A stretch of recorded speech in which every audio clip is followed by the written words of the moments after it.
जय श्री राम। एकादशी पूजा। जय एकादशी के दिन ब्रह्म मुहूर्त या फिर सूर्योदय से पहले उठकर सभी कामों से निवृत्त होकर स्नान आदि करके साफ वस्त्र धारण कर लें। इसके बाद भगवान विष्णु का ध्यान करके व्रत का संकल्प लें। फिर पूजा आरंभ करें। विष्णु जी को फूल से जल चढ़ाएं। इसके बाद उन्हें पीला चंदन, अक्षत, फूल, माला चढ़ाने के बाद तुलसी दल के साथ भोग लगाएं। फिर घी का दीपक और धूप जलाकर विधिवत एकादशी व्रत कथा, विष्णु चालीसा, विष्णु लक्ष्मी मंत्र का जाप करने के साथ विष्णु सहस्त्रनाम और नारायण स्तोत्र का पाठ कर लें। अंत में विधिवत विष्णु जी की आरती करने के साथ भूल चूक के लिए माफी मांग लें। जय एकादशी व्रत कथा। जय एकादशी का व्रत बेहद खास और महत्वपूर्ण माना जाता है। कहते हैं कि इस दिन व्रत रखने से साधक को भूत, प्रेत और नकारात्मक शक्तियों से मुक्ति मिलती है।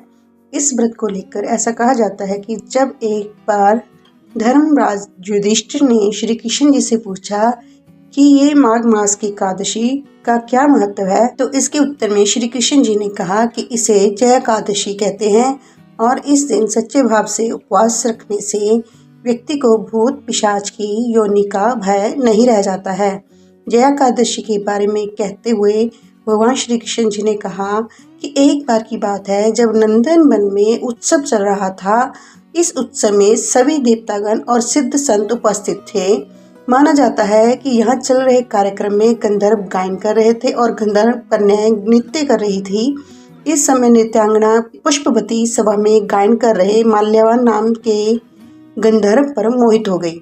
इसके बाद वह अपने प्रबल आकर्षण के कारण सभा की सभी मर्यादा को भूलकर नृत्य करने लगी थी।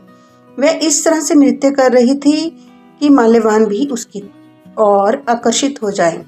फिर माल्यवान भी उसकी ओर आकर्षित होते हुए अपनी सुध-बुध खो बैठा और वह अपनी गायन की मर्यादा से भटक गया। दोनों के इस अपकर्म से क्रोधित देवराज इंद्र ने उन्हें श्राप दे दिया था। माना जाता है कि वह श्राप था कि वह दोनों ही स्वर्ग से वंचित हो जाएं और इतना ही नहीं, वह पृथ्वी पर अति नीच पिशाच योनि को प्राप्त हों। कहते हैं कि देवराज इंद्र के श्राप के प्रभाव से वह दोनों पिशाच बन गए। फिर एक दिन वह दोनों ही अत्यंत दुखी थे, जिस कारण उन्होंने सिर्फ फलाहार का सेवन किया। पूरा दिन भूखे रहे और उसी दिन रात को ठंड के कारण उन दोनों की मृत्यु भी हो गई। ऐसा माना जाता है कि उस दिन संयोग से माघ शुक्ल पक्ष की एकादशी तिथि थी, इसलिए जाने अनजाने में जया एकादशी का व्रत होने पर उन दोनों को पिशाच योनि से मुक्ति प्राप्त हो गई और मुक्ति मिलने के बाद वह दोनों पहले से भी कहीं ज्यादा सौंदर्यवान हो गए। साथ ही उन्हें पुनः स्वर्ग लोक में स्थान भी प्राप्त हो गया। इस बात से आश्चर्यचकित देवराज इंद्र ने उन दोनों से पूछा कि आखिर तुम इस श्राप से कैसे मुक्त हुए। देवराज इंद्र के सवाल के उत्तर देते हुए गंधर्व ने बताया कि वह भगवान श्री विष्णु की जय एकादशी के व्रत का प्रभाव है। ओम नमो भगवते वासुदेवाय। यहाँ से कथा समाप्त होती। विष्णु जी के इन मंत्रों का जाप जय एकादशी पर करें।